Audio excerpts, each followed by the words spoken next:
নমস্কার বন্ধুরা, তুলিস ওয়ার্ল্ডের আরও একটি ভিডিওতে তোমাদের সবাইকে স্বাগত। আশা করছি তোমরা সবাই খুব ভালো আছো। মাইক্রো ওভেনের কম্বিনেশন মোড সম্পর্কে আজকে আমি তোমাদের বলবো। এই কম্বিনেশন মোডটা সব মাইক্রো ওভেনে আছে, কিন্তু এটা কিভাবে ব্যবহার করা হয় বা কোন জায়গাতে ব্যবহার করা হয় সেইটা অনেকেই জানে না। আজকে এই ভিডিওতে আমি এই সম্পর্কে বিস্তারিত আলোচনা করব।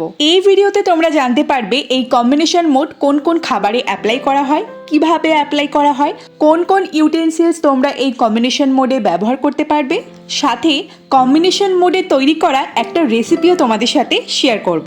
এর আগেও আমি একটা মাইক্রো ওভেন সম্পর্কিত ভিডিও শেয়ার করেছি। সেই ভিডিওতে আমি পরিষ্কারভাবে বলে দিয়েছি যে তিনটে মোড তোমরা কিভাবে অপারেট করবে, কোন কোন ইউটেন্সিলস এই তিনটে মোডে ব্যবহার করতে পারবে, আর যাবতীয় খুঁটিনাটি আমি মাইক্রো ওভেন সম্পর্কে বলেছি।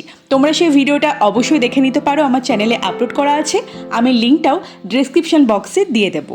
আজকের এই ভিডিওটা একটু ইউজফুল মনে হলে অবশ্যই লাইক করবে, শেয়ার করবে, আর কিছু জানার থাকলে অবশ্যই কমেন্ট তো করবেই, আর সাথে আমার চ্যানেলটাকে সাবস্ক্রাইব করে নেবে। তাহলে চলো বেশি কথা না বাড়িয়ে ভিডিওটা শুরু করি। মাইক্রো ওভেন রিলেটেড আমি আগে যে একটা ভিডিও শেয়ার করেছিলাম, তো সেই ভিডিওতে একজন বন্ধু আমাকে কমেন্ট করেছিলেন যে এই স্টপ আর ক্লিয়ার বাটনটা কিভাবে ইউজ করব। ধরো তোমরা মাইক্রো ওভেন যদি চালু রাখো, তো সেইটা হঠাৎ করে তোমাদের স্টপ করার প্রয়োজন পড়লো, তো সেক্ষেত্রে স্টপ বাটনটা যদি তোমরা প্রেস করো তাহলে সেখানেই মাইক্রো ওভেন স্টপ হয়ে যাবে। অনেক সময় ভুলবশত কিছু কিছু বাটনস আমরা প্রেস করে ফেলি, তো তখন সেটাকে ক্লিয়ার করার জন্য আমরা স্টপ বা এই ক্লিয়ার বাটনটা প্রেস করব। তাতে করে মাইক্রোওয়েভ আবার আগের অবস্থায় ফিরে আসবে, এরপর তোমরা আবার ঠিক করে যে কোনো বাটন প্রেস করতে পারো। তো এইটাই হচ্ছে স্টপ আর ক্লিয়ার বাটন। আবার অনেক ক্ষেত্রে কেক বেক করার সময় দেখার প্রয়োজন পড়ে যে কেকটা ঠিকমতো বেক হয়েছে কিনা বা আর কতক্ষণ টাইম লাগবে। সেক্ষেত্রে ধরো আধ ঘন্টা টাইম হয়েছে, আরও 10 মিনিট বাকি আছে, তো সেই সময় তোমরা যদি স্টপ বাটনটা প্রেস করো তাহলে মাইক্রোওয়েভ সেখানেই স্টপ হয়ে গেল। তারপর তোমরা মাইক্রোওয়েভের দরজাটা খুলে দেখে নিলে যে কেকটা আর কতটা টাইম বেক হতে প্রয়োজন, তো তারপরে আবার দরজাটা বন্ধ করে স্টার্ট বাটনটা প্রেস করে দিলে, তো সেক্ষেত্রে স্টপ বা ক্লিয়ারের বাটনটা কিন্তু খুব ভালোভাবে ইউজ হয়। আশা করছি যে বন্ধু আমাকে কমেন্ট করেছিল যে স্টপ আর ক্লিয়ার বাটনটা একটু ডিটেলসে বোঝাতে, তো তাকে আমি খুব ভালোভাবে বোঝাতে পেরেছি। এরপরেও যদি কোনো সমস্যা হয় আমাকে কমেন্ট করে জানিও, আমি অবশ্যই তার রিপ্লাই দেব। এরপর আসি আমরা কম্বিনেশন মোড সম্পর্কে জানতে। তো প্রথমে আলোচনা করব মাইক্রো প্লাস গ্রিল কম্বিনেশন সম্পর্কে। এই মোডে খাবার কুকের সাথে সাথে খাবার গ্রিলও হবে, অর্থাৎ দুটো কাজই একসাথে হয়ে যাচ্ছে। এখানে দেখো তিনটে অপশন রয়েছে, মাইক্রো, গ্রিল আর কনভেকশন। আর এই তিনটে মোড সম্পর্কে আমি প্রিভিয়াস ভিডিওতে আলোচনা করেছি। আজকে জানবো কম্বি মোড সম্পর্কে। দেখো এখানে গ্রিল আর কম্বি যে বাটনটা রয়েছে, তো এইখানেই রয়েছে এই কম্বি মোডের সব সেটিং। আমার এলজির এই পার্টিকুলার মডেলটায় আলাদা করে কম্বিনেশন মোডের দরকার হয় না। এই মাইক্রো ওভেনটিতে আলাদা করে একটা সেটিংসই আছে কম্বি মোডের, তো সেটা প্রেস করলেই খাবার গ্রিল হয়ে বেরিয়ে আসে। যাদের মাইক্রোওয়েভে গ্রিলের আলাদা করে কোনো সেটিংস নেই, তারা এইরকমভাবে কম্বিনেশন মোডে খাবার কুক করতে পারো। তো মাইক্রো আর গ্রিল মোডটা কিভাবে অপারেট করবে সেটা দেখে নাও। তো প্রথমে প্রেস করলাম আমরা গ্রিল মোডটা, প্রেস করার সাথে সাথে এখানে গ্রিল লেখাটা চলে এসেছে। এবারে আমি সেকেন্ড বার আবার এই গ্রিল মোডটা প্রেস করব। ডিসপ্লেতে ভেসে উঠল গ্রিল আর কনভেকশন মোডের সাইন, কিন্তু আমাদের জানার দরকার মাইক্রো আর গ্রিল কম্বিনেশন সম্পর্কে। তো আমি আবারও তৃতীয়বার এই গ্রিল মোডটা প্রেস করলাম, আর দেখো সঙ্গে সঙ্গে মাইক্রো সাইনটা ভেসে উঠল ডিসপ্লেতে। এখানে দেখো ডিসপ্লেতে প্রথম যে সাইনটা সেটা মাইক্রো সাইন, আর দ্বিতীয় সাইনটা হচ্ছে গ্রিলের সাইন। এবার আমি প্রেস করে দেব মাইক্রো মোডটা, সঙ্গে সঙ্গে ডিসপ্লেতে 180 লেখাটা ভেসে উঠল। এবারে আমাদের পাওয়ার সেট করতে হবে, মানে কত টেম্পারেচারে তোমরা খাবার কুক করবে। এটা সম্পূর্ণভাবে খাবারের উপর ডিপেন্ডেন্ট যে কোন টেম্পারেচারে ফুডটা কুক হবে। এখানে যে মাইক্রো মোডটা আছে সেই মাইক্রো মোডটাই বারবার প্রেস করে তোমাদের পাওয়ার সেট করতে হবে। 180-র পরে হচ্ছে 270, তারপরে 360, এর ওপরে আর পাওয়ারটা বাড়ানো যায় না। তো তোমরা তোমাদের খাবার অনুযায়ী পাওয়ারটা সেট করলে এরপর টাইমিং সেট করতে হবে। তোমরা যে খাবারটা দেবে তো সেই খাবার অনুযায়ী এখানে টাইমটা সেট করবে এই চাকাটা ঘুরিয়ে। আমি জাস্ট এখানে তোমাদের দেখানোর জন্য 10 সেকেন্ড টাইমটা সেট করলাম। যেহেতু মাইক্রোওয়েভ খালি চালাতে নেই, ওর জন্য আমি এখানে 10 সেকেন্ড মাত্র চালিয়ে তোমাদেরকে দেখাবো। তো তোমরা এখানে পাওয়ার আর টাইমটা সেট করে নিলে। তারপর খুলে এখানে খাবারটা ঢুকিয়ে দেবে, তারপর ডোরটা লক করে স্টার্ট বাটনটা ক্লিক করে দেবে। এরপর সময়ের মধ্যে খাবারটা কুক হয়ে গেলে স্টপ করে দেবে। আমি এখানে তোমাদেরকে জাস্ট দেখানোর জন্য 10 সেকেন্ড চালিয়ে দেখিয়ে দিলাম। তাহলে মাইক্রো আর গ্রিল কম্বিনেশন মোডটা তোমরা কিভাবে ব্যবহার করবে আবারও ভালোভাবে দেখে নাও। গ্রিল মোডটা 3 বার প্রেস করবে। এবার পাওয়ার সেট করার জন্য মাইক্রো মোডটা প্রেস করবে। খাবার অনুযায়ী মাইক্রো মোডের পাওয়ারটা সেট করে এরপর টাইমার সেট করে স্টার্ট করে দেবে। আমি আর স্টার্ট বাটনটা প্রেস করলাম না, ওটা তোমরা বুঝে নিও। এই মাইক্রো আর গ্রিল কম্বি মোডে খাবার 20% মাইক্রো হয় আর বাকি 80% গ্রিল হয়। তো এইভাবেই মোডটা খাবারের ওপরে কার্যকরী হয়। অনেক মাইক্রোওয়েভে এই কম্বি মোডটা আলাদা করে দেওয়া থাকে, যেমন আমার এই মাইক্রোওয়েভেও আলাদা করে কম্বি মোড দেওয়া আছে। আমার আলাদা করে এরকমভাবে সেট করতে হয় না, C1 C2 করে দেওয়া থাকে, প্লাস ওখানে রেসিপিও দেওয়া আছে। আলাদা করে বাটনস আছে, সেরকমভাবে বাটন প্রেস করলেই কম্বি মোড চালু হয়ে যাবে। এবার আসি মাইক্রো আর গ্রিল কম্বি মোডে কি কি ইউটেন্সিলস ব্যবহার করা যায়। গ্রিল মোডে যা যা ইউটেন্সিলস লাগে সেটাই ইউজ করা হয় গ্রিল আর মাইক্রো কম্বিনেশন মোডে। গ্রিল মোডে কি কি ইউটেন্সিলস লাগে সেই সব বিস্তারিত আলোচনা করা আছে আমার এই মাইক্রোওয়েভ সম্পর্কিত প্রিভিয়াস ভিডিওতে, তোমরা সেটা চেক করে নিও, আমি ডেসক্রিপশন বক্সে লিঙ্কটা দিয়ে দেবো। মাইক্রো আর গ্রিল কম্বি মোডে তোমরা কোন কোন খাবার বানাতে পারবে, যে কোনো খাবার রোস্ট করতে পারবে, টোস্ট করতে পারবে। এছাড়া পনির টিক্কা, চিকেন টিক্কা, চিকেন মালাই টিক্কা, ভরওয়া শিমলা মির্চ, ভরওয়া করেলা, বেগুন রোস্ট করতে পারবে, গ্রিল চিকেন বানাতে পারবে, মানে অনেক খাবারই তোমরা এই মোডে তৈরি করতে পারবে।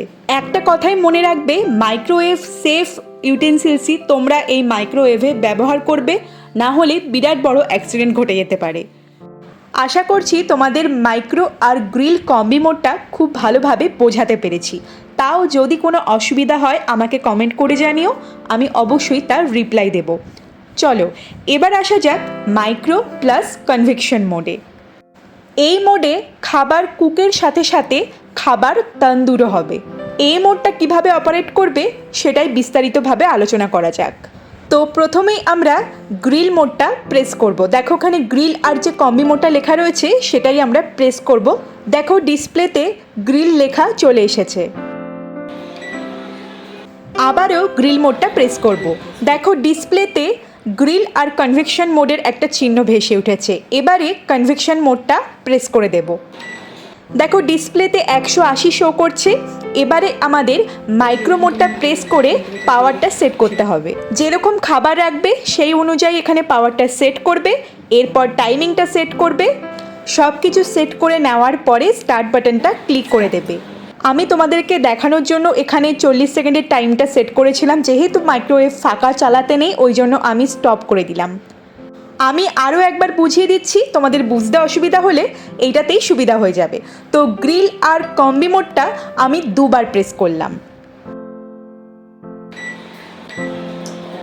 এরপর কনভেকশন মোডটা প্রেস করলাম, তারপরে পাওয়ার সেট করার জন্য মাইক্রো মোডটা প্রেস করলাম, তারপর টাইমার সেট করলাম এখানে চাকা ঘুরিয়ে ঘুরিয়ে, এরপরে স্টার্ট বাটনটা ক্লিক করে দিলাম। All clear. এত ভালো করে বোঝানোর পরে আশা করছি আমার বন্ধুদের কোনো বুঝতে অসুবিধা হবে না। তাও যদি কোনো বুঝতে অসুবিধা হয় অবশ্যই আমাকে কমেন্ট করো। কিন্তু কোন কোন ইউটেন্সিলস তোমরা মাইক্রো আর কনভেকশন মোডে ব্যবহার করতে পারবে, যে যে ইউটেন্সিলস তোমরা আগের কম্বিনেশন মোডটায় ব্যবহার করেছো, মানে মাইক্রো আর গ্রিল কম্বিনেশন মোডে, সেই ইউটেন্সিলসই তোমরা মাইক্রো প্লাস কনভেকশন মোডে ব্যবহার করতে পারবে। এই মোডে তোমাদের 20% খাবার মাইক্রো হবে আর বাকি 80% খাবার তন্দুর হবে। যে কোনো তন্দুর আইটেম তোমরা এই মাইক্রো আর কনভেকশন মোডে বানাতে পারবে। ভিডিও শুরুতে তোমাদেরকে বলেছিলাম যে আমি তোমাদের সাথে একটা রেসিপি শেয়ার করব। তো মাইক্রো আর গ্রিল কম্বি মোডে তোমাদের সাথে শেয়ার করব আমি গ্রিল চিকেনের একটা রেসিপি। গ্রিল মোডে ব্যবহার করার জন্যই মাইক্রো ওভেনের সাথেই আমাকে এই পাত্রটা দেওয়া হয়েছিল। তো আমি যেহেতু মাইক্রো আর গ্রিল কম্বি মোডে তোমাদের সাথে এই রেসিপিটা শেয়ার করছি, তাই এই পাত্রতেই গ্রিল চিকেনের রেসিপি তোমাদের করে দেখাবো। আমি লো র্যাক নিয়েছি। আগের ভিডিওতে আমি অলরেডি বলেছিলাম যে যে খাবারগুলোর হাইট বেশি সেগুলোর জন্য লো র্যাক, আর যেগুলোর হাইট কম সেগুলোর জন্য হাই র্যাক। তো যেহেতু আমি চিকেন প্রিপেয়ার করব ওর জন্য আমি এখানে লো র্যাক ব্যবহার করেছি। তো এবার আমি এই পাত্রের উপরে একটু বাটার ব্রাশ করে নেব। আমি চামচ দিয়েই বাটার ব্রাশ করছি, কারণ আমার ব্রাশটা খারাপ হয়ে গেছে আর আমার পারচেসও করা হয়নি। তার জন্য এই চামচ দিয়েই আমি এই পুরো প্লেটটাতে বাটার ভালো করে ব্রাশ করে নেব। আর তারপর এর ওপরে রাখবো ম্যারিনেট করা চিকেন। আমি এখানে নিয়ে নিয়েছি 3 পিস চিকেন ব্রেস্ট, যেটাকে আমি পাতলা করে কেটে নিয়েছি। আর 30 মিনিট আমি লেবুর রস দিয়ে মাখিয়ে রেখেছিলাম। এরপরে চিকেন ব্রেস্টগুলোর ওপরে আমি দিয়ে দিয়েছি একটু আদা রসুন বাটা, গরম মশলা গুঁড়ো, চিলি ফ্লেক্স, গোলমরিচের গুঁড়ো, একটুখানি হলুদ, লাল লঙ্কার গুঁড়ো, প্রয়োজন মতো নুন আর একটুখানি মধু। এগুলো মাংসের গায়ে খুব ভালোভাবে মাখিয়ে এরপরে এই প্লেটের মধ্যে আমি এগুলোকে দিয়ে দেবো। মাইক্রো ওভেনে আর কি কি রেসিপি তোমরা দেখতে চাও সেটা আমাকে অবশ্যই কমেন্ট করে জানিও। আমি সেই রেসিপিগুলো তোমাদের সাথে শেয়ার করার চেষ্টা করব। প্লেটের মধ্যে আমি চিকেন পিসেসগুলোকে দিয়ে দিয়েছি আর ওপর দিয়ে একটুখানি বাটার ব্রাশ করে দিচ্ছি। এরপরে আমি এই প্লেটটা মাইক্রো ওভেনের মধ্যে ঢোকাবো। এই রান্নাটা আমি মাইক্রো আর গ্রিল কম্বিনেশন মোডে করব। মাইক্রো আর গ্রিল কম্বি মোডে তোমাদেরকে যেরকমভাবে আমি বলে দিয়েছিলাম সেই প্রসেসটাই এখানে ফলো করতে হবে। গ্রিল কম্বি মোডটাকে 3 বার প্রেস করব, তারপরে মাইক্রো মোডটা প্রেস করে পাওয়ার সেট করব। আমি গ্রিল চিকেন 270 টেম্পারেচারে করব। দেখো পাওয়ারটা সেট করা হয়ে গেছে 270। এরপরে টাইমার সেট করব। 20 মিনিটের মধ্যেই এই গ্রিল চিকেন রেডি হয়ে যাবে। ওর জন্য আমি এখানে 20 মিনিটের টাইমটা সেট করলাম। সব কিছু খুব ভালোভাবে সেট করা হয়ে গেছে। এবারে মাইক্রো ওভেনের ডোরটাকে ওপেন করে এর ভেতরে খাবার রেখে ডোরটা বন্ধ করে স্টার্ট বাটনটা প্রেস করে দিলাম। সঙ্গে সঙ্গে দেখো ভেতরের ওই প্লেটটা ঘুরছে, তার মানে আমাদের কুকিং প্রসেস শুরু হয়ে গেছে।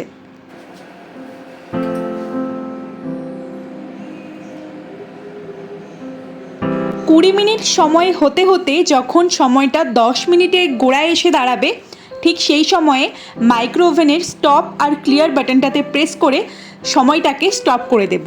এরপরে মাইক্রো ওভেনের ডোরটাকে ওপেন করে চিকেন পিসগুলোকে সাবধানে একটু উল্টে পাল্টে দেব, যাতে সব দিকেই সমানভাবে কুক হয় আর যে পোড়া পোড়া রঙটা সেটা সব দিকেই আসে। চিকেন পিসগুলোকে উল্টে পাল্টে আবারও বাটার ব্রাশ করে ডোরটাকে বন্ধ করে যেখানে স্টপ করে রেখেছিলাম সেখান থেকেই আবার স্টার্ট বাটনটা প্রেস করলে আবার সেই সময় থেকে কুকিং প্রসেসটা চালু হবে। আর মাত্র 4 সেকেন্ডের অপেক্ষা, এরপরেই বোঝা যাবে যে আমাদের গ্রিল চিকেন কতটা কুক হয়েছে। 3 বার বিপ বিপ আওয়াজ হয়েছে, তার মানে আমাদের খাবার কুকড হয়ে গেছে। এবার মাইক্রো ওভেনের ডোরটাকে ওপেন করে খাবারটা বার করে নেব। দেখো গ্রিল চিকেনে কিন্তু একটা পোড়া পোড়া ব্যাপার থাকে, তো সেইটা মাইক্রো ওভেনে কিন্তু চলে এসেছে। দেখে মনে হচ্ছে খুব ভালোভাবে ওয়েল কুকড হয়েছে। এবার ওপর দিয়ে একটু সাদা তিল ছড়িয়ে আর সঙ্গে স্যালাড নিয়ে বসে পড়ো। তো আমার কাছে সাদা তিল ছিল না, জাস্ট তোমাদেরকে দেখানোর জন্য আমি এই রেসিপিটা তোমাদের সাথে শেয়ার করলাম। এবার দেখো মাংসটা কীরকম সেদ্ধ হয়েছে, ঠিকঠাক সেদ্ধ হয়েছে কিনা। দেখো চামচ দিয়ে কিন্তু আমি খুব ভালোভাবে এটাকে আলাদা করতে পারছি, তার মানে চিকেন খুব ভালোভাবে সেদ্ধ হয়ে গেছে আর চিকেনটা সফটও আছে। হাত দিয়েও ছিঁড়ে তোমাদেরকে দেখিয়ে দিচ্ছি যে ভেতরে কতটা সফট আর কতটা ওয়েল কুকড হয়েছে। তোমরা এই একই প্রসেসে অনেক রকম রেসিপি এই মাইক্রো ওভেনে করতে পারো। অনেক অনেক রেসিপি হয় এই গ্রিল কম্বি মোডে বা কনভেকশন গ্রিল মোডে। তো কোনো রেসিপি দেখতে চাইলে অবশ্যই আমাকে কমেন্ট করে জানিও। কিন্তু আজকের এই ভিডিওটা তোমাদের কাছে কতটা ইনফরমেটিভ লেগেছে, যদি একটুও ভালো লেগে থাকে তাহলে অবশ্যই চ্যানেলটাকে সাবস্ক্রাইব করো আর এই ভিডিওটা তোমাদের বন্ধু বান্ধব বা কাছের মানুষদের কাছে শেয়ার করে দিও, এতে তাদেরও অনেকটা হেল্প হবে। মাইক্রো ওভেন সম্পর্কিত আর কোনো যদি তোমাদের মনে প্রশ্ন থাকে সেটা আমাকে কমেন্ট করে জানিও, আমি অবশ্যই সেই রিলেটেড ভিডিও আনার চেষ্টা করব। তাহলে চলো আজকের মতো টাটা, দেখা হচ্ছে নতুন কোনো ভিডিও নিয়ে খুব তাড়াতাড়ি। ততদিন পর্যন্ত ভালো থেকো, সুস্থ থেকো আর নিজের যত্ন নিও। টাটা।